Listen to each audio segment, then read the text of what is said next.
Hello మామ, ఈ రోజు మీకు డిసిప్లిన్ కి మోటివేషన్ కి మధ్య తేడా చెప్తా రిలీజ్ చెప్పండి.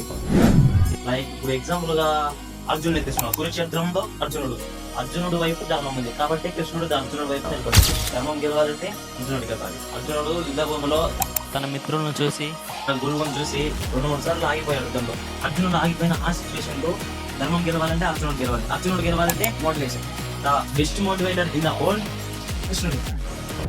అర్జున, దేహము క్షేత్రమనియు దేహము నెరిగిన వాడు క్షేత్రజ్ఞుడనియు పెద్దలు చెప్పు. ప్రకృతిని మాయయని ఎందు అది శరీర సుఖ దుఃఖాదులను తెలియజేయి. క్షేత్రజ్ఞుడు ఆ సుఖ దుఃఖములను అనుభవించుతుండును. మిత్రుల ఎవరు? నాశనమయ్యే శరీరమా, లేక మీరు చూడలేని తెలుసుకోలేని అమరాత్మల?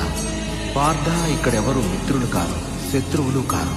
అందరిలోనూ ఒకే వెలుగు ప్రకాశిస్తుంది, అదే నీలోనూ జ్వలిస్తుంది. నాశనం లేని ఆత్మ. నీ గాంధీవాన్ని అందుకో అర్జున. ఈ ప్రాపంచిక బంధాలను దాటి చూడు.